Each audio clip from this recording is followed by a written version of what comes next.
Mobile phones in South Africa are changing the way that businesses approach and market to potential clients. With the high levels of mobile penetration in Africa as a whole, Finweek looked at some of the things to consider. That's before rolling out a mobile advertising campaign. Joining us at the desk, Marc, Ashton, still with me, Tandisizwe, Mahlutshana, Finweek Deputy Editor, and Arthur Goldstuck, MD of Worldwide Worx, Justin Spratt, CEO of Quirk. Thanks for joining us.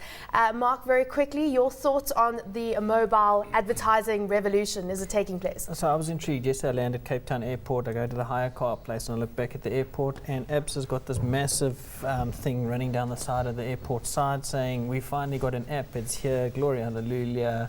And I kind of sit there and said, "So what?" It's like I'm not knocking them, but the fact that they've spent a whole lot of this money talking about the app that they've got. I don't totally get the point and how this is supposed to change the way that they engage with customers. How does it engage their stakeholders? And how is this new? Mm-hmm. I mean, if we look at FNB's done their thing, Standard Bank have tried it, and I'm not knocking any specific bank, but just to say that we've got an app probably doesn't deserve to take the half of Cape Town International Airport with an ad saying our app is finally here. And that's why I thought it was quite interesting. Maybe I'll check Justin to start with. I mean, do we get caught up in this idea of an app for the sake of creating an app? Yeah, listen, there's definitely that. There's budgets being kind of opened up for mobile for the sake of mobile. And often that doesn't really match the needs. You can't have mobile for mobile itself's sake. There needs to be a purpose, and that needs to be it needs to be functioning, it needs to be making people's lives easier, and that really needs to be articulated and communicated rather than the fact that there is an app.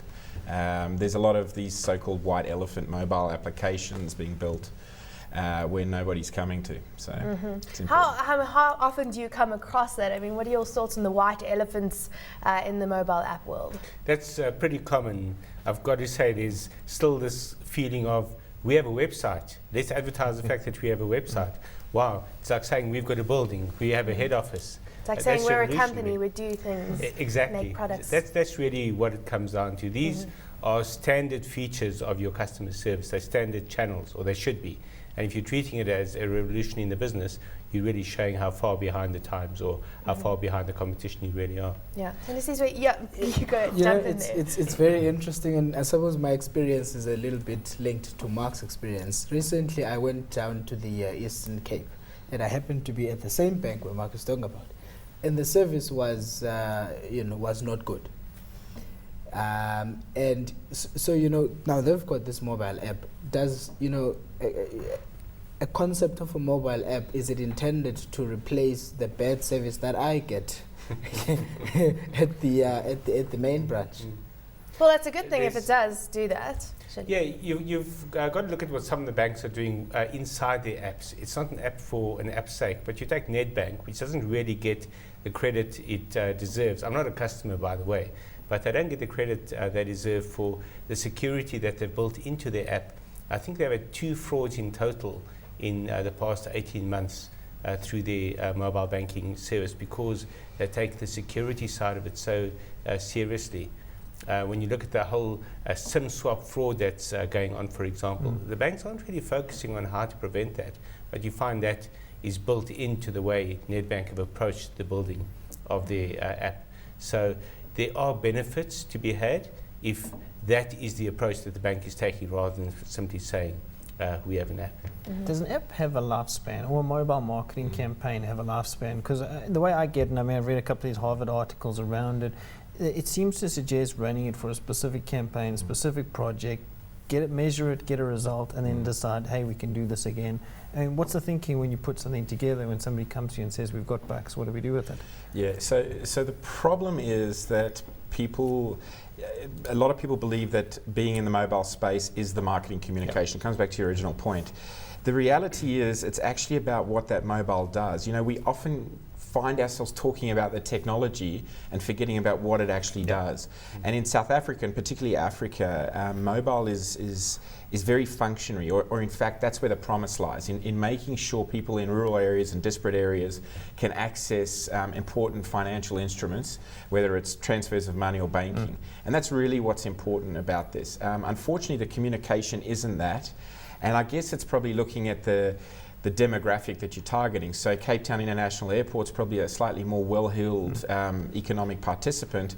So mobile's perhaps the trigger point, but it really does miss the point. And I think there's a lot of money that's being wasted in that space. It's kind of already been done.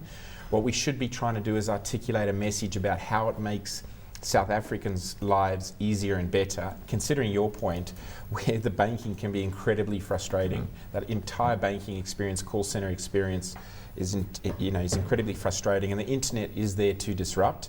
So let's talk about how the internet does that rather than the internet or the mobile. Now, I buy the story of mobile marketing, and I buy it completely.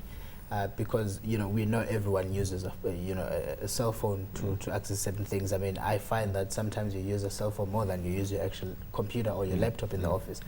But now, if you look at Africa, for example, there's a lot of companies that are selling their products through mobile apps and mobile applications.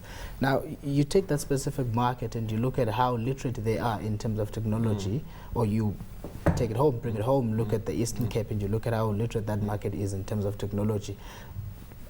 My guess is not a lot. So how do you ensure that the target market that you're designing these campaigns for actually understands how to utilize these apps for their benefit? It's a really good point. I think Arthur has all the research on that, but my point, which I tell my clients, is that if literacy is an absolute critical component to having a mobile application, you're kind of going about it the wrong way. So, and I always bring out the anecdote of the little 2-year-old that plays with an iPad that has no literacy, or barely none, but can manage to interact with games and fairly complicated levels of interaction.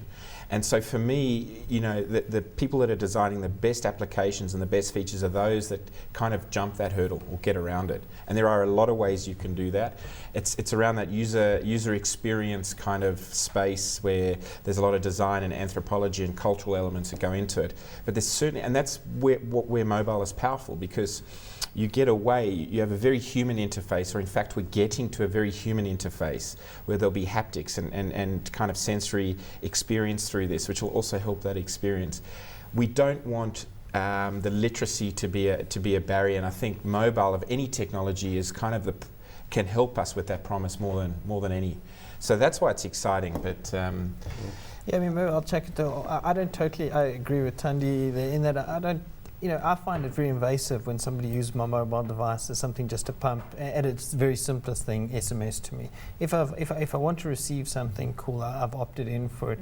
But often people just see mobile numbers, check as much, use it as a cheap form of marketing. It was like email when it was spam. Now you can spam and I get that it's a more complicated question than that, but people seem to have this idea that just because you've got a device, I'm going to walk past your store and I'm going to be able to pump you something. Who's doing it well in such a way that it's not invasive? Well, you've hit the nail on the head in terms of the flaw in mobile advertising, the central flaw, which is that it's incredibly invasive on a device that is very personal. And the real problem with location-based advertising in particular is that it makes that assumption that while you're walking past that particular store, you'll be looking at your phone. Now, I know a lot of people do walk around looking at their phones, but the average person doesn't. And the average person doesn't get that message at the time that it's sent. And if they do get that message, typically they're doing something else. Is it even applicable location-based advertising to Africa right now, given internet issues in Africa? There are certainly opportunities, but no one's doing it particularly well. And most of the examples we see are, in fact, examples of how not to do it. Almost any location-based advertising you get, you should keep as a great case study of what you shouldn't do. What are they getting wrong in the model that they're using right now? They generally speaking, they're simply taking a traditional advertising message and trying to cram it down into a mobile size and trying to push it down your phone at a time when you don't want it, which has a lot of further implications behind it. I think the approach is the approach to date has been a marketing and communication that assumes you have unlimited bandwidth. You can take in all of this information overload, and quite frankly, that's just not the way it goes. I think in an African context where we see it working really well is location-based information. So, for instance, and when you think of Africa, you've got to think of it in functionary terms. You can't think of it in first world, this is a really cool app to play around with and it can help me trade my shares. You really need to get back to the basics. But I know Google's been trying some interesting stuff in Uganda and Rwanda around providing health information. And there's also market information. So these rural farmers, feasibly, and it's not happening perfectly yet, feasibly could be connected to make a market. So location-based information is a huge potential, space to play in fertile ground.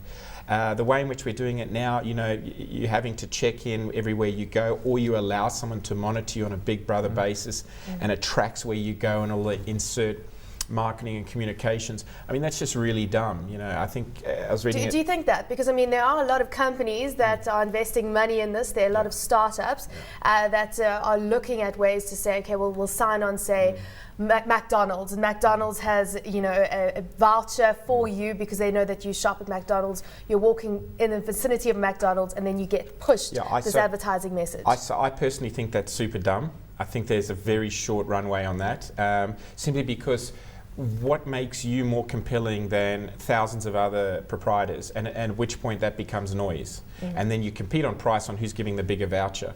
And that's just going to erode margin. That doesn't add value to a customer's experience. So I have a very contrarian view in many respects. I think that's not the way to go. I also think that the location-based stuff is interesting, but not in its current generation. And if you look at any forms of advertising and communication, that we always start out kind of misfiring, and we end up getting the data right and the communication right over time. You look at the first banner ads, and I think the first one was on AOL in 1998 or something. It was horrendous. CompuServe, that was it, yeah. So we don't really understand where this is going to go. My view is let's tend to the information functionary side of this mobile communication. Every point. The examples Justin gave earlier of market information is also fairly common in West Africa, Senegal and Cameroon. In particular, you see great examples of it. But what that highlights is the fact that people are pulling down information or requesting information when they need it, rather than it being shoved into their phones at times when it's completely irrelevant to them. And that's really the difference. So it's a pull rather than a push. And at the moment, the mobile advertising environment is focused entirely on push.